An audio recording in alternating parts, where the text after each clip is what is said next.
So I start doing this. Channeling him is one of the most amazing things. Like I spend probably about 3 hours a day in that trance where he's just speaking to people. This is usually about 5 days a week. When I channel him, it is like dreaming. It's like the pre-incarnate state, and it is also a very high vantage point. So I'm able to see myself and the other people from his view, and I can see into my mind in a lot of ways that just helps me as Tyler get to know like what makes me tick, what's working well for me, what looks like it's working well for me but actually isn't. Like I can see all these details. I was having a lot of life changes, and I was really seeking to dive deeper into my spirituality. So during that time I had really committed to diving into my spirit, into my channeling practice and connection, because it's like, what else do I have, right? At this point, all the fun.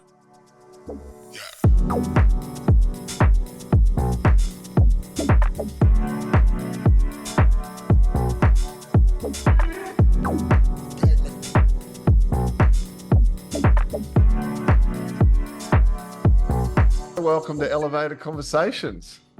I appreciate it, Pete. Thank you and Roxy for having me here. It's fun to be able to rejoin and collaborate, combining forces once more. I completely agree because we came across your work when you'd only just got started. We were getting started in this whole area ourselves. And I must say, jumping on the call with you just before we've gone live now, I noticed immediately the shift in your energy from when we had a chat, let's call it a year and a half, 2 years ago. It's been quite a while, whatever it's been, might even be longer than that. But I could see a difference in your energy, your confidence, and just like being really settled with what you're doing. So, congratulations on all your success so far. And thank you for what you've been doing for humanity and consciousness. We appreciate you. Absolutely. Thank you so much. That's an amazing, warm welcome. And I really take it to heart. I think, having this conversation with both of you is very refreshing because I'm not sure how things are in Australia where both of you are residing, but I know here you really have to travel to meet people that enjoy spirituality and are very open into extraterrestrial spirituality and all these sort of fringe things. And it's very refreshing to be able to sit down and just meet with folks on the other side of the world who love the same things. So thanks for opening yourselves up to the global community. It's awesome. So Tyler, we got introduced to you by Pete's brother Dan. He's like the pioneer of the family when we all had our awakening 5 years ago. And he sent us your YouTube and he's like, it's a little bit strange. He channels he goes into this trance and he's channeling this Sassani being. And we're all like, all right, Dan, we'll give it a, when you're new to all of this, you're like, okay, we'll have a look, and he's all, nervous about sharing it because it's a little bit out there and strange and how we perceive it. But tell us about how you got into channeling Ryoka. That's how you pronounce it, and where he's from and how that felt for the very first time. Because this is only within the last 5 years, isn't it? The channeling itself, I started in approximately 2014, 2015. Oh, okay. So it's in terms of practicing channeling, I've been doing it. It'll be, I think, 11 years come 2025. But in terms of the Sassanian entities, these are a hybrid species. They are from a planet that has been called by some Sassani, place of living light. Ilan, Bashar, these are channeled entities that people may recognize who represent the Sassanian people and who hail from Sassani. So I had joined in about 20, this was probably 2018. I remember because I had just started my acupuncture training in the United States in Connecticut. And during that time, I was having a lot of life changes, and I was really seeking to dive deeper into my spirituality because I was having a type of dark night of the soul where a lot of things were leaving me. Relationships, friendships, just even where I was living physically, people were moving away. Like it was a time where, because of my academic responsibilities, I had to remain tethered to a place whilst my social groups expanded. So during that time, I had really committed to diving into my spirit, into my channeling practice and connection, because it's like, what else do I have, right? At this point, all the fun inner connection. So I started doing this, and then I linked up with a group of people on social media who were all working to channel the Sassani. They all had been really moved by Bashar's work, by Ilan's work, and they were like, we know we have hybrid connections, counterparts. Let's bring some of that through. So it was me and about 5 other people. A few of them I'm still in connection with from that time. So it's a very special group. We all practice with each other, bringing forth Sassanian beings. I first started with the Sassanian collective consciousness. So the collective consciousness of their whole people. I was focusing on that, bringing its words forth. It was very beautiful. Like, I was very impressed. I was like, this is awesome. Like, what amazing information. What special information. I started posting it on YouTube, and people were really just like taking it in. When I saw that, I was like, this is what I'm supposed to be doing. There's something that's working here that will continue to work and will expand me in tremendous ways, and will expand people's consciousness in tremendous ways. So I just kept striving to realize the connection.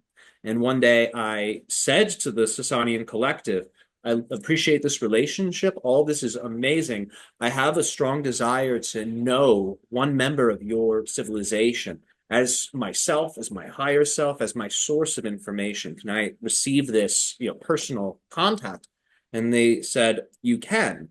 It is like walking through a fire. Once you walk through this, you will be transformed. Your life will be different. Your life will be this if you make this connection. And I was like, that's perfect. That's exactly what I want my life to be. Thank you. And I walked through, metaphorically speaking, that psychic fire that ultimately initiated me into the consciousness of the being called Ryok, or Ryok was how it was first spelled, R-Y-O-K. We also spelled it R-I-O-K, Ryok, because again, we were saying this, before the conversation, so I say again, but the audience is not aware of that.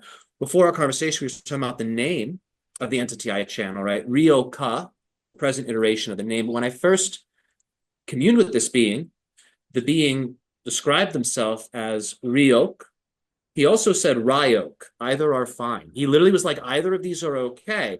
And it's because in Hebrew, the Y sound is given an E sound. So phonetically, it's R-I-O-K, like Ryok. But in terms of how we spell it, R-Y-O-K, right? And then this, we abbreviated to Ryo after I had been channeling him for a few years. And then he expanded once more, and he revealed his full name, which was Ryoka, which I really enjoyed. So he had talked about the name changes as an external signifier of the changes in his energy and our relationship. And once those changes had reached their point of auspicious capability, the full name was revealed. I didn't know what to do with that full name when he was like, it's Ryoka now. I was like, really? I have to like change it again? I was like, have you seen the website? Everyone knows you as Ryo, as Ryok. Yeah. I'm like, we're changing it again. He was like, you're gonna like it, I promise. Don't worry too much about it. So, but sure enough, I mean, I think with a lot of spiritual stuff, I've noticed a pattern where I will receive it. And I'm sure you guys have experienced this too. It's like, is this genuine? Is this legitimate? Is this real? Like the download, the understanding. And, I wish I had written all of those ones I questioned in the past down, because I stuck with Ryoka when he was like, this is my name now, work with this new term. And I'm very glad I stuck with that, because it has yielded so much knowledge and insight. But to answer the question, I know I can talk endlessly about anything, but to answer the question specifically, so I don't do that, channeling him is one of the most amazing things. And I do mean that. Like, I spend probably about 3 hours a day in that trance where he's just speaking to people. This is usually about 5 days a week. And it's not necessarily that I'm doing it because like I have to. It's that if I'm not channeling him, I almost am like, well, what else am I going to do? I have so many great projects, right? But that doesn't eat up of my day. And when I channel him, it's like dreaming. It's like the pre-incarnate state. And it is also a very high vantage point. So I'm able to see myself and the other people from his view. And I can see into my mind in a lot of ways that just helps me as Tyler get to know like what makes me tick, what's working well for me, what looks like it's working well for me, but actually isn't. Like I can see all these details. And it's been a very rewarding experience channeling this entity. And I plan on doing this for either two consistent amounts of time.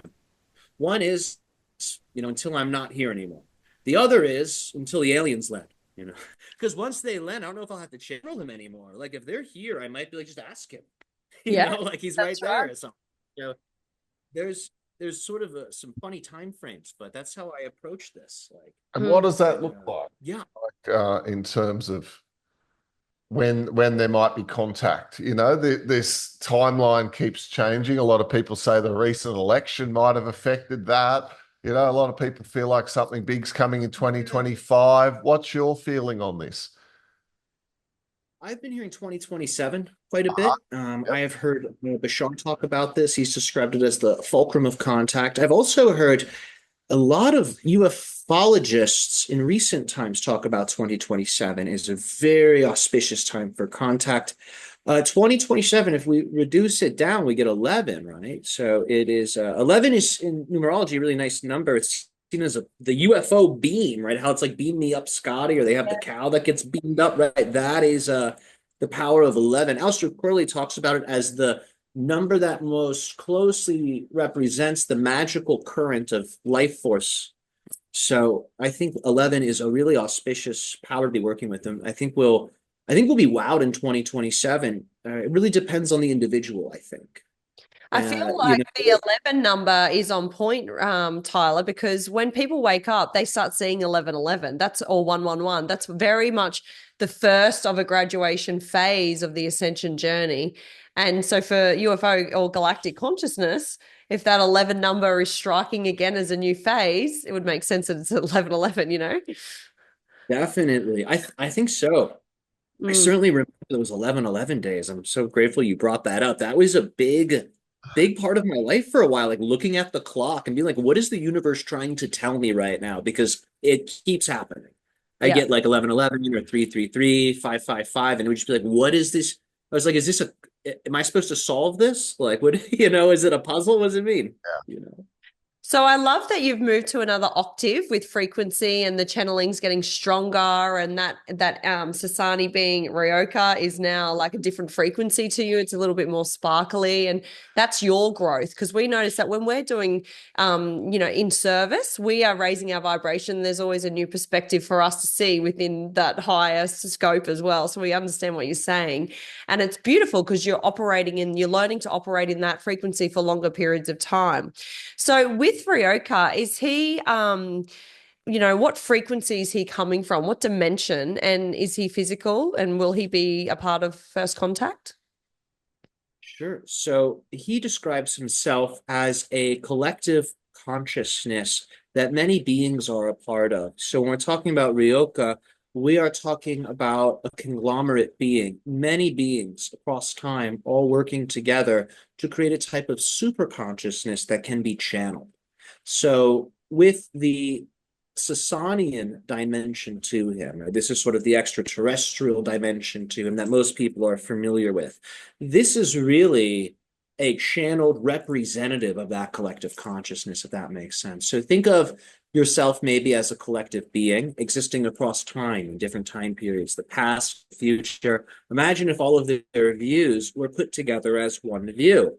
That's what Ryoka is. Now, that's a big view. I don't know if I, as Tyler, could understand that perspective. That's a macro perspective. So my Sassanian counterpart, whom is capable of understanding that view, he's the one who is accessing that. And he's the one who is speaking through me. And he acts as the voice for Ryoka, which is essentially an oversoul collective consciousness that I myself am a part of, this entity is a part of. And according to the name, if you follow the etymology, it's an Egyptian name, and it represents the solar god Ra and his energy body of desire, the Ka body. So this stuff seems to link very deeply into our earth-based mystery schools of the ancient past. So there's sort of a lot happening, and it's interesting to see, because I think when we think of ETs, especially the Sassani, these future-based hybrids, we think the future. But then to see stuff they're talking about connecting to the past on Earth is just a very interesting and exciting observation. I'm certainly researching it avidly. I'm very ambitious when it comes to what does this mean? Why is it happening? And where is it going? I mean, those are the questions even I ask myself to this day. And they tell me where it's going, these channeled entities. I have my own assessment of where it's going. And then I find that I get those answers, yet even more questions come up. And it certainly creates a hunger for the knowledge. Mm. Yeah, I love the knowledge too. I love the correlation that comes through in your work between Ryoka and Ra and the law of one. And often when we're working with clients and they want to know, like, what should I do next? Or, it's like, I've got my day job, but I've got this spiritual aspect of me that I'd like to put energy and effort into. But what am I working towards? And very often, those principles of moving from service to self into service to others.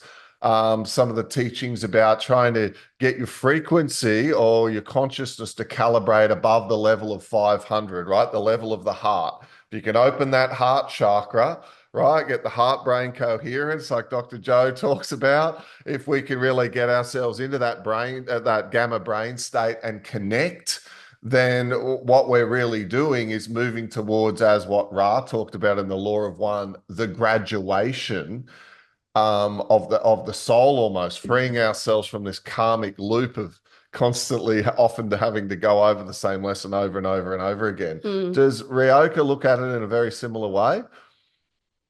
Well, when he looks at the human experience, he sees it as a type of rainbow image with many more colors than just the usual seven.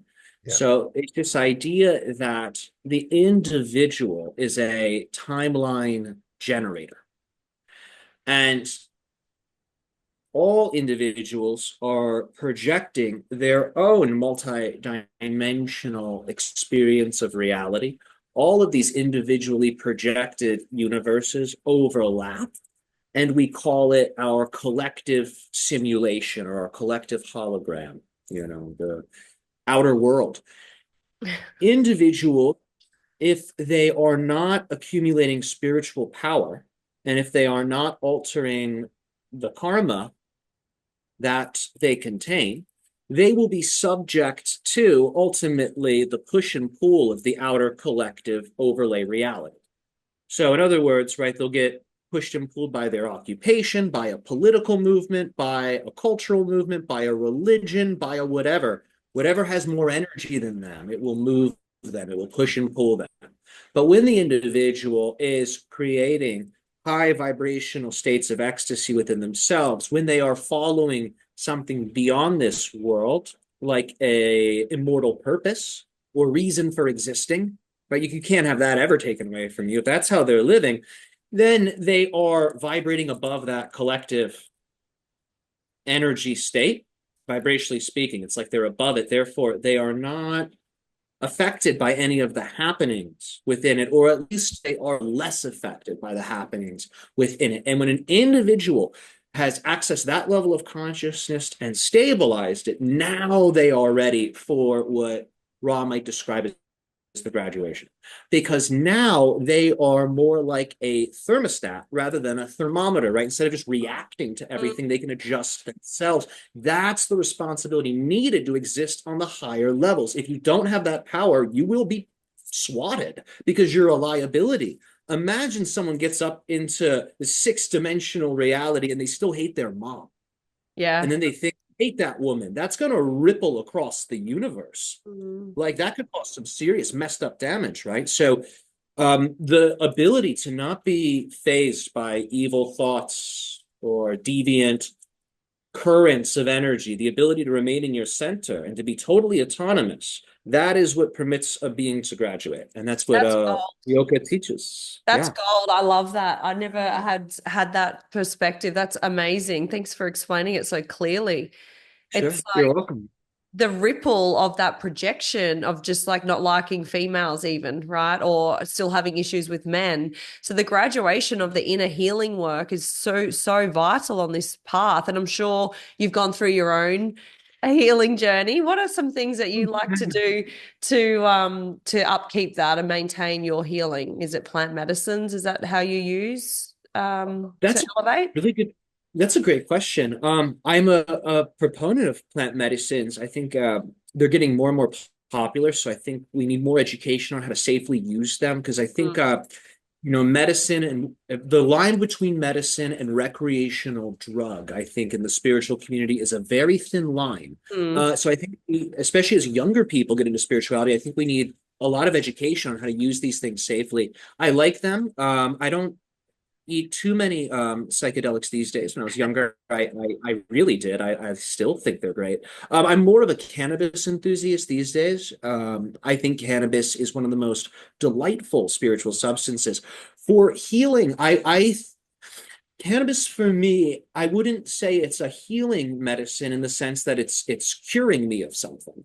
But I would describe it as therapeutic. When I smoke cannabis, I find I'm slower to stress. I Mm. am more likely to think about things before I act. And I think it's because cannabis, part of me knows, oh man, I'm like intoxicated. Therefore, let me really like hone in and get my shit together for a second, right? Because I don't want to make a mistake. So when I smoke cannabis, I find I'm really on point and I like it. For healing, though, I think that one of the biggest things for me is essentially unbridled self-expression. I think that's one of the most healing things done in a way that is, of course, personal, healthy in terms of its ripple effects. But I think that a lot of our psychic wounds, emotional, mental, energetic, I think these things usually at their core are the result of some energy within us that was attempting to express itself but couldn't, right? And that resistance to the expression, it creates this big pile up, this buildup over the years as that energy is denied. And I think that for me, self-expression is my number one go-to for healing. I do a lot of meditation techniques, and I think that meditation's great, energy work's great, but I think healing is one of the side effects of those things. I don't think those are inherently, healing things in terms of what they are designed to achieve. They're designed to achieve, in my opinion, elevated consciousness, right? Higher awareness of the astral plane, spirit plane, beyond. A side effect of that can be healing, but I know I have done those techniques my whole life. And if I'm not expressing myself, if I'm not having self-time to reflect and take inventory, I'll still be a mean person when I don't mean to be, right? So for me, it is the self-expression and really doing my best to honor that as authentically as I can in each moment. So that's my go-to. And cannabis certainly helps, sometimes too. Great. Good for you.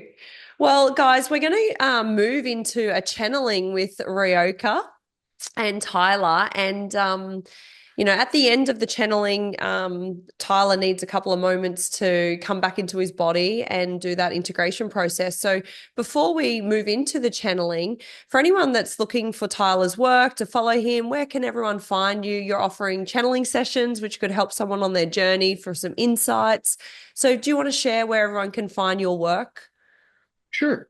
So we have a few things going on right now. The galacticguide.com is the mothership for all of the things that we are offering. So we do special trainings on there for attracting wealth, for developing charisma, for discovering life purpose. And we also do special trainings that are purely channeled, where it's me in the trance, bringing Ryoka and other entities forth. So private sessions and our multiple monthly events are regularly posted on the galacticguide.com. We also have our digital store on there. So that's one of the major places to go. And if you want to become a part of the community that we have created on patreon.com, Tyler Ellison, I can be found there, where we do a regular Monday Ryoka Q&A where people come and bring their questions. We also do a regular Ask Me Anything where I come onto the Patreon and just take people's questions. And we put special content there regularly. So if you want to really get involved with everyone who's really deep in this work, that's a good spot. And of course, for regular daily content from me, from the entities, we have my YouTube channel, Health Thyself. We have at least 2 videos out every day from our channeling. So you can really sink your teeth into the essence of this material through the YouTube. Yeah, that's beautiful. So we'll move into the channeling now. Hey, Tyler, are you comfortable with that? Yeah. Is there anything Yeah, in particular that you feel we should set the intention to come through that could benefit viewers? That's nice. Sure. Well, I think if there's questions that you think your audience would like to have answered, like ask those things. Like if you kind of can read their minds or you've done polls and you're like, I know my audience is struggling with this, or they want to focus on that, or they're all asking me this question every week, you can totally bring that stuff up. Like ask the stuff you definitely want the answers to. Yep. You know what I'm saying? Yeah, that would be my suggestion. And there's ask whatever you like, Wes, whatever you think will help the audience. And of course, if you guys have personal curiosities, please don't hold back. You can absolutely get into your own personal questions too. Um, but yeah, in terms of what I'd like to talk about with him, I'm kind of with you guys. Whatever's going to stimulate the people listening, I think is a good approach. Yep. Okay. Sounds good. Cool. We'll see you on the other side.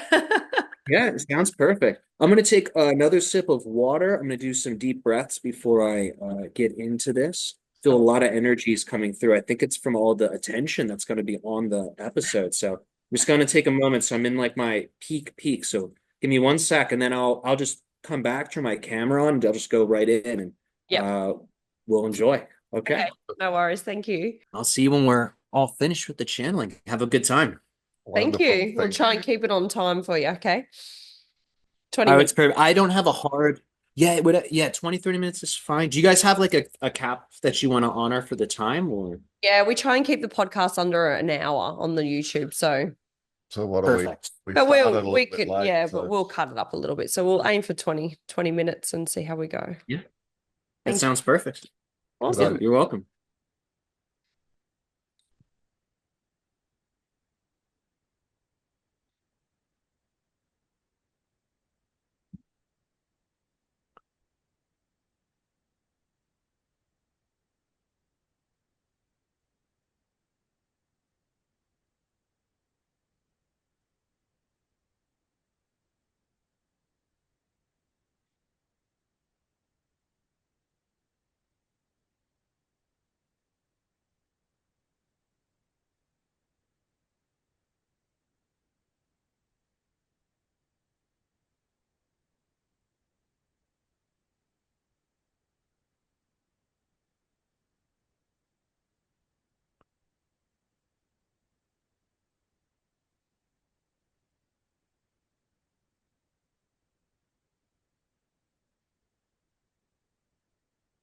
All right, we thank you for co-creating this exciting interaction with us this day of your times. How are you both doing?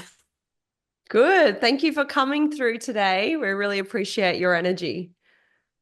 And we appreciate yours. And in that appreciation, the beneficial energies are able to really grow. They're able to expand. And we thank you for enabling that to take place. How may we assist you in your evolutionary journey and experience here on planet Earth and beyond? I love that you word it like that. You know, our journey that we're going on, and the fact that you've been coming through to Tyler for quite a period of time. I'd love to hear from you, Ryoka, about how we're doing. Like, how is humanity going as a collective consciousness? Are you enjoying seeing the shift? Because it feels like there has been a shift in the last 2 to 3 years. What's your perspective? Well, you must keep in mind that what you consider to be humanity, what you personally consider to be humanity, is a different version of humanity than what the person next to you imagines when they contemplate the entirety of humanity. All of these different imagined versions of humanity that you're all connecting to, they all represent literal different versions of the species that exist on literal different versions of Earth. Some are choosing timelines of ascent, some are choosing timelines of descent, some are choosing things that involve blending both. And you have that Shakespearean quote, the best of times, the worst of times. So we see a multi-dimensional version of your species when we see your species. And we see some versions choosing that which is above. We see some versions choosing that which is below. And we see some that are choosing both in an integrative alchemical way, similar to what you would describe as your Tai Chi symbol. So there are versions of Earth like this. Many of you on this timeline of ascension, you are either choosing the one that goes up, or you are choosing the one that blends that which is above and below, thus creating a type of interplanetary portal. This portal exists within your hearts. It connects to a stargate within the center of the Earth, and that interplanetary portal links your Gaian consciousness to the other celestial siblings. And it is that Earth star portal that we see the ascended humanity not only choosing to energize, but we see the ascended humanity literally becoming that portal.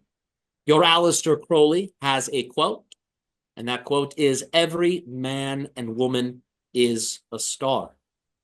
This is what we see many versions of humanity choosing. And in that way, you are reigniting your remembrance of your celestial origin.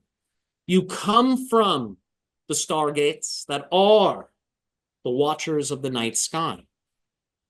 And when you choose to activate the star of the heart, the stars that make up the constellation that is the energy body, when you choose to awaken these things, you become like that which is above. And that is when you all, as a species, begin to project what you would describe as the program, heaven on earth. So this is what I see. This is what we all see when we look at your people. At least the versions of your people that we're able to interact with. Because, of course, we are talking to you. We are talking to both of you. You are spiritually minded people. Therefore, we are able to make contact with you. We are able to share these assessments. But those versions of humanity that are choosing to descend, to them, we are unreal. We do not exist. And they are becoming quickly, to us, unreal and non-existent as a result. Mm. So for those of us that are on the ascension path going upwards in our frequency to connect to galactic and different star systems, is it a process of moving through to a crystallized body form before being able to move through those Stargate portals to the other star systems? Like, for example, I've got this knowledge or wisdom that we have to merge the Andromedan galaxy with the Milky Way galaxy in future times. So is it a process of firstly raising our vibration into what we call, or what we've known as, the rainbow light body, and then being able to move through the Stargate portals to do that work and collaborate with the Andromedans? Or is that going to happen before rainbow light body stage? Well, you must keep in mind that the rainbow light body is developed through a person willingly, consistently, devotedly constructing that body. It does not happen automatically. It is created.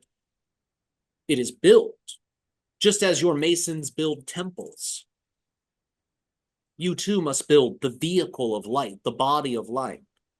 Otherwise, how will it possibly come into manifestation? Keep in mind, the energy from your mother and father was what was needed to create the scaffolding for your physical body. Therefore, for your immortal body of light to come into existence, your own internal male and female must blend. And you must, in that way, conceive your own soul and spirit as a body of light. So it is available to those who choose it. You have an aura, of course.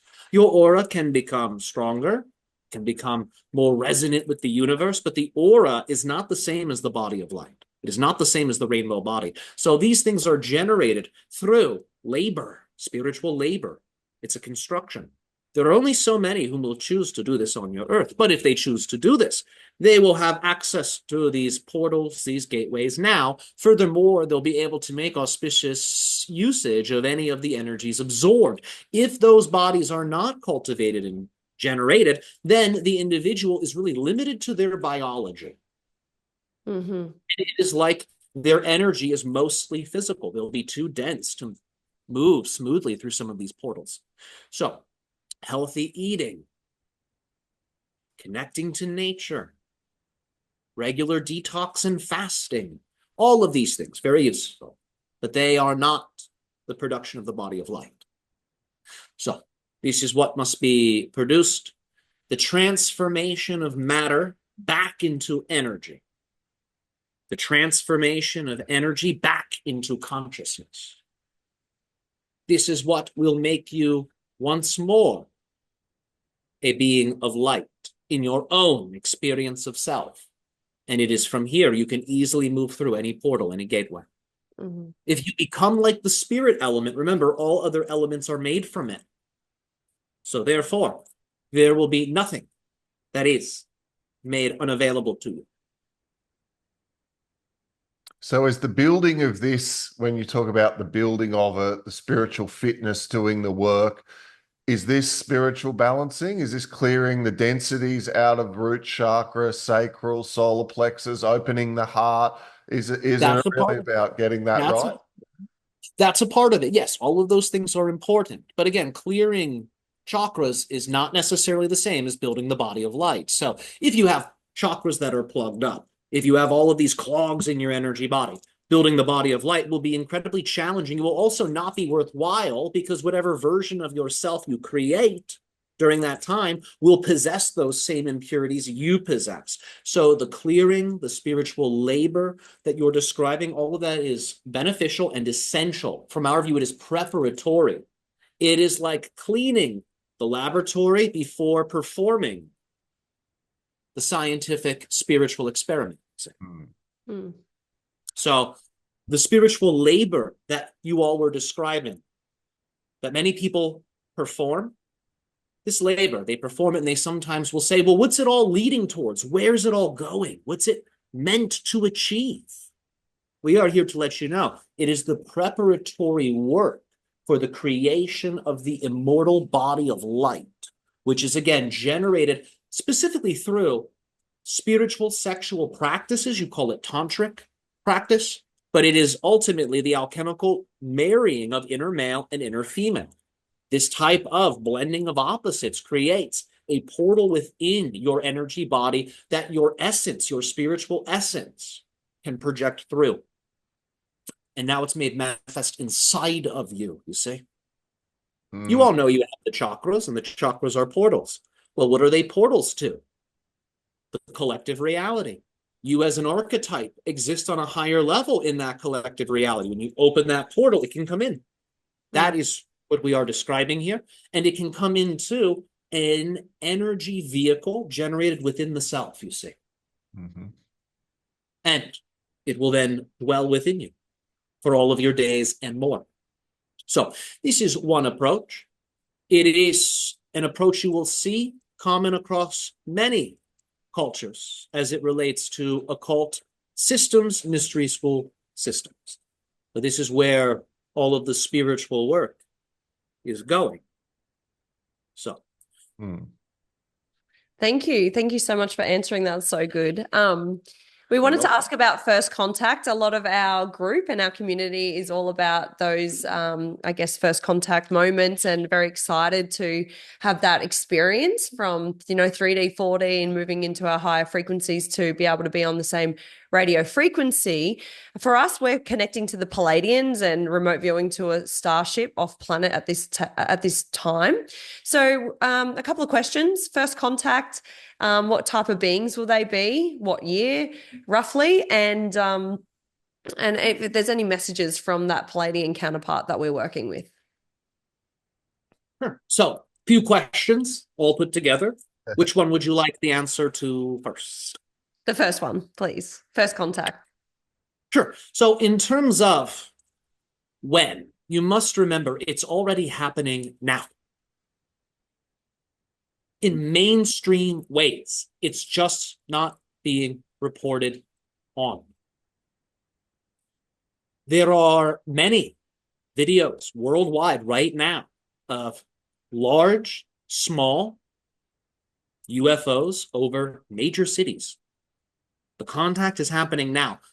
I am speaking through this channel. The contact is happening now. Now, if you're asking when will politicians, when will your quote unquote leaders on television announce that alien beings, extraterrestrial beings are here and they've always been here and they will continue to be here, when will this occur?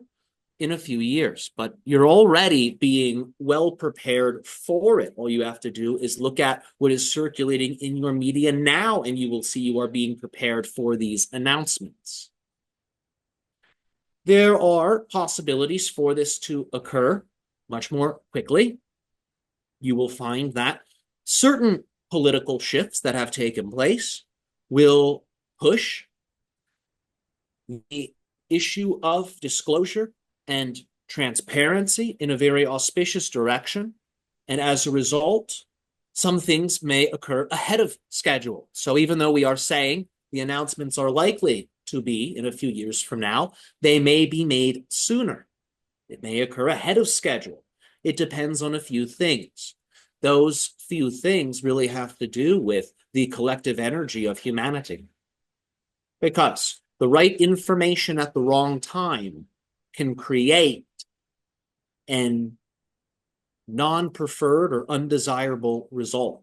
So certain assessments must be made between now and 2027 to see exactly how ready humanity is. Remember, beings have created open contact experiences with civilizations different than their own, and it has greatly harmed certain civilizations. And it is like toothpaste being squeezed out of the tube. You can't easily get it back in the tube. Everything is different after that part. So it is something that has been in the works for some time. From our perspective, it is something guaranteed to happen. The versions of Earth that we are interacting with, these are the versions of Earth where the contact is able to occur. We have our focus, and our focus aligns us with certain versions of Earth. You have your focus, and that will align you with certain versions of Earth. Should your focus and our focus be resonant, contact is guaranteed. The announcements, 2027 is when you will hear many. However, be prepared to hear some major ones before that. And those major ones likely will relate to the existence of extraterrestrial beings.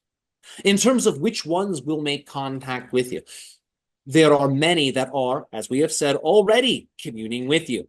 Beings of Sirius will make contact with you. Beings of the Pleiades will make contact with you. Beings of Orion will make contact with you. Beings of your own inner Earth will make contact with you. Many forms. The ones that interact with you all will likely be more like you at first, so you can get used to the energies. But then, once you're used to those energies, if it is appropriate, more exotic types of species and civilizations will likely begin to commune with you and interact with you. But you're all learning to accept one another. That is an important thing you all must learn. Then you will be more ready to accept beings that are like you, but are still a little bit different. And if you're able to also easily learn that, then of course you will be ready for interaction with beings that are very unlike you physically, but maybe very similar to you spiritually, emotionally, and in other ways. So there is a wide variety of diverse extraterrestrial life that exists. Just as you look in your rainforests, just as you look beneath your oceans, you see many forms of life. It is like this. In terms of the levels of physicality, many of the ones we are referring to, and many of the ones that will make contact with humanity, they are interdimensional. In terms of their level of bodily density, interdimensional beings can be physical. So many of them are physical, but they are not limited to their physicality. This is why you have reports of gray beings walking through walls and things like this. They're interdimensional. This is the result of energetically merging that material physical level with the non-physical spiritual level. This is what creates a type of interdimensional body. The same kind of body that, of course, we are encouraging all of you to generate. But these are the types of beings that will interact with you all. And remember that you on your own individually can achieve your own experience of contact where beings can physically project into your space. It may be temporarily, but nevertheless, that can be achieved now. You don't have to wait. Many people come to us and they say, when will the ETs reveal themselves? Well, it will be different for different people. But if you are desiring that now, get busy making that happen now. Don't have to wait. Open the door yourself. They'll walk through. And the key would be to actually ask, right? It's like if the person wishes to have that contact, should they not try and actually ask and put out the call? Exactly. And if they are to do that, if they have that desire and then truly put that request out there, it is noticed. Many beings notice and they begin to direct their focus upon that being and they watch to see what they will do. Many people will say, I want contact. I want contact. I want contact. Oh, my friend's calling me. How are you? That's fine. But that shows how invested they are, yes? As soon as something entertaining or nice from the world shows up, well, now their focus goes there. It is another situation when a person puts out that signal for contact and does not waver. That person will get special attention. That person will have special experiences that are very different from what other people are able to have. So remember these. Whilst it is important to have a healthy relationship with your community, your human family, and your society, it is also important to be able to have moments of deep withdrawal so you can have these direct connections with that which is beyond physicality. That is something that can really only be experienced from you having a relationship with your own energy field, an energy body.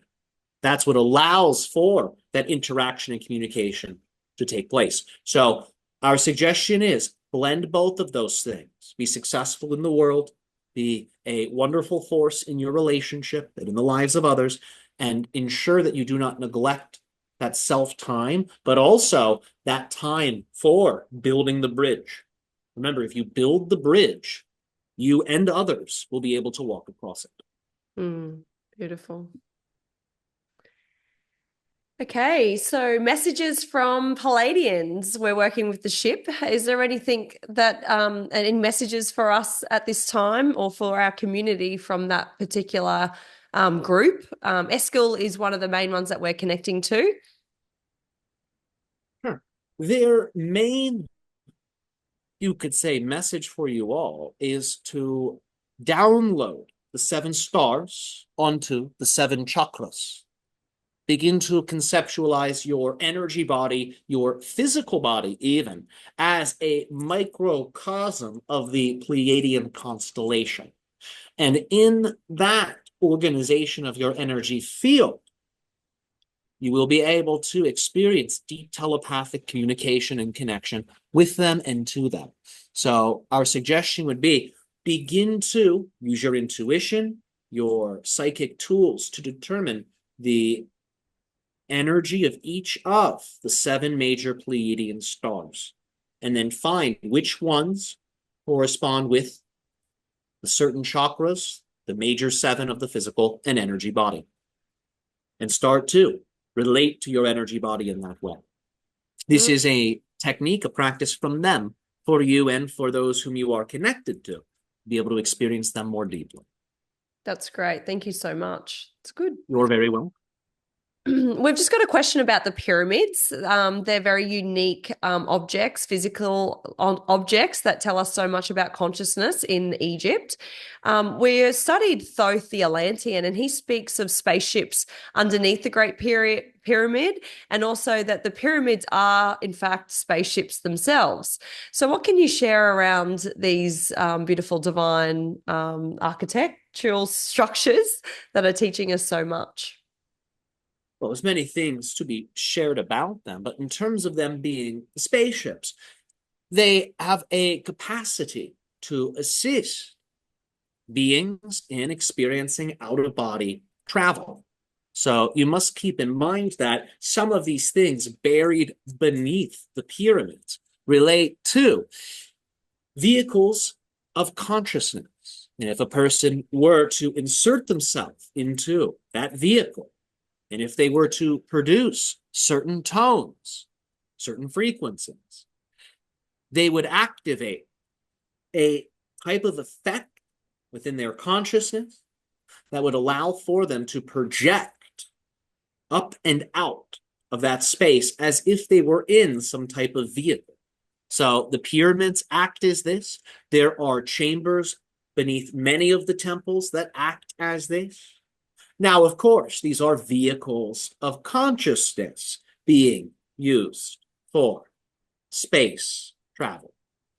There are, of course, actual physical vehicles of space aviation buried not just beneath some of these ancient sites in Egypt, but these same vehicles are also buried beneath certain sites in your Mesoamerican areas, in your South American areas. Some of these things have been found. Some of these things have been reverse engineered. Keep in mind that many of the technologies that you associate with extraterrestrial beings, many of these technologies you yourselves already have now, because these ancient vehicles have been found. So, Egypt has these technologies. Some of them are physical technologies of space, aviation, vehicles of flight. Others are vehicles of consciousness that can allow individuals to project their mind throughout the universe. Both were perfected in Egypt. Mm-hmm. Beautiful. So, Ryoka, we appreciate this connection with you and this time. And for the people that are watching, if you were to give them like a quick boost of motivation for the people who might be wondering whether they're on the right track. It's like that they're keen, they're wanting to do the inner work. They wish they could connect a little bit better. They wish they had just a little bit more purpose. And it's like they're doing well, but they were to listen to some beautiful, inspired words of motivation and like a message of hope from them. Could you give us just a few words for encouraging people to keep moving on the right track, please? Well, remember that each action that you take ripples outwardly eternally. You must remember this. The same is the case for the words that you speak. Those vibrations go outwards and onwards forever. Eventually, they will bounce off the edges of the universe and will come back. On their ways away from you and then back to you, they will touch many lives. So you must remember that everything you do has an ultimate effect. There are no true triviality. Everything is of consequence. Therefore, do everything with reverence, do everything with love, do everything with intelligence. Blend these three things together and keep that in your heart. Let that be the foundation that you stand upon. So no matter what you are doing, those three energies will be sent out through your lips and will come back to you. And in doing so, all beings will be uplifted, all beings will be blessed, all beings will be nourished. This is the key. You are like a star in a constellation. your light is always creating an effect in terms of your relationship with the collective. Seek to uplift the collective, and you will be uplifted. Nourish yourself and see how you are similar to those in your collective, and those similarities will bring you all together. Service to self will only bring you so far. If you wish to go higher, direct your attention into how can you uplift those around you, and let service to self and service to others work together, like positive and negative, pushing and pulling, yin and yang, pushing and pulling. This is our suggestion for those whom are seeking that next step, that next level of the advancement of their soul and life's purpose. That's so beautiful. Thank you so much for that kind analogy, because it really does make it a big effect, positive and negative. So being mindful of what we're saying is so good. Thank you so much for your time, Ryoka. We love your new name, your new frequency. There's certainly a higher wisdom from Tyler getting channeled through. And we just want to thank you both for your service and for inspiring so many souls on this planet. So thank you so much. Of course, it is our joy to do what we do and more. And of course, our unconditional love to both of you and to all whom have listened to our words this day, this night. Thank you.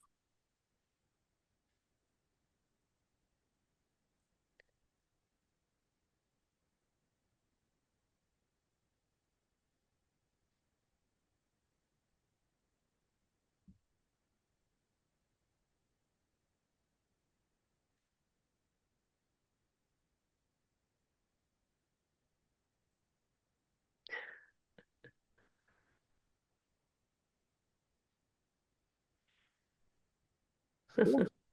Great. Thank you, guys. I hope you had that was great. You guys asked great questions. That was I don't remember all of it. I remember pyramids. I remember Egypt. That was the only one I remember, but I loved that. Those were exhilarating.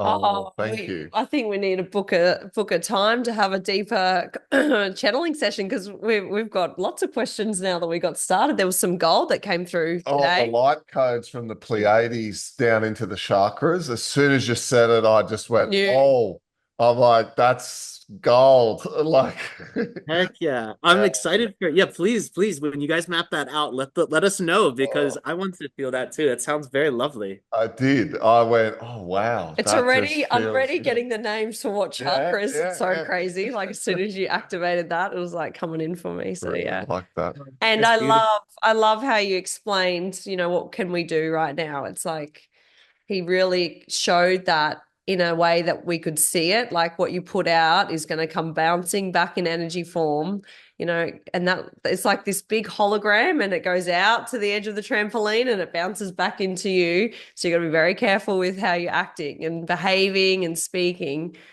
to make sure that only good comes back. It was a good analogy. I really enjoyed that. Oh yeah, thank you. That was delightful. I'm still I think I'm absorbing it still. If I close my eyes, I kind of like go back into it. So I gotta keep my eyes open. I have a bell here. I'm gonna mute myself. I'll ring this. This should help me out. So all the people looking to channel, this is what happens when you channel. You've got to call your soul back into your body.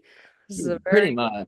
Yeah. Pretty much. So yeah, it can be like dreaming, kind of like coming out of the sleep.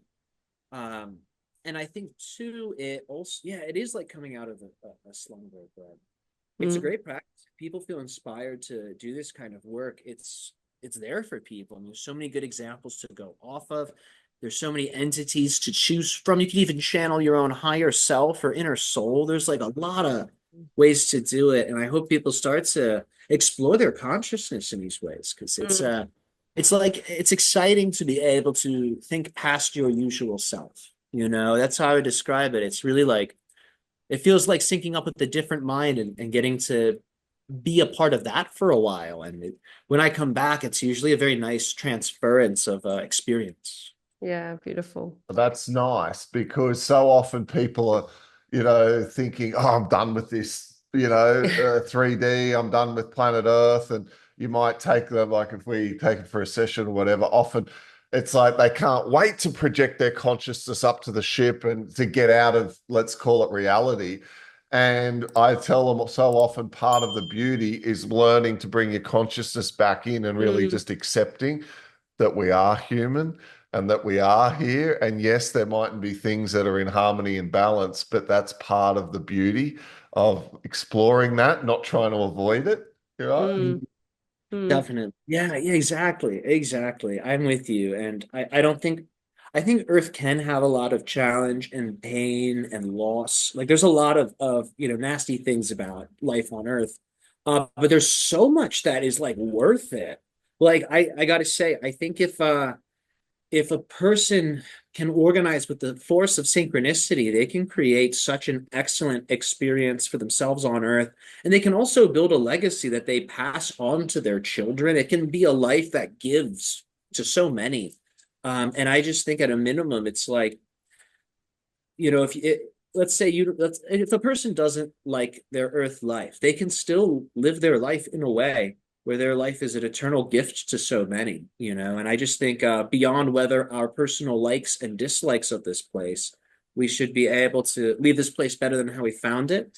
Yeah. And I hope those people that seek to escape can find something here that really interests them and stimulates them in a good way. So they can find what's worthwhile here. Because I mean, yeah, you get what, like 80 to 100 years? Like we'll all be up there one day being like, damn, I wish I had more Yeah. time. I think everybody thinks it. Yeah.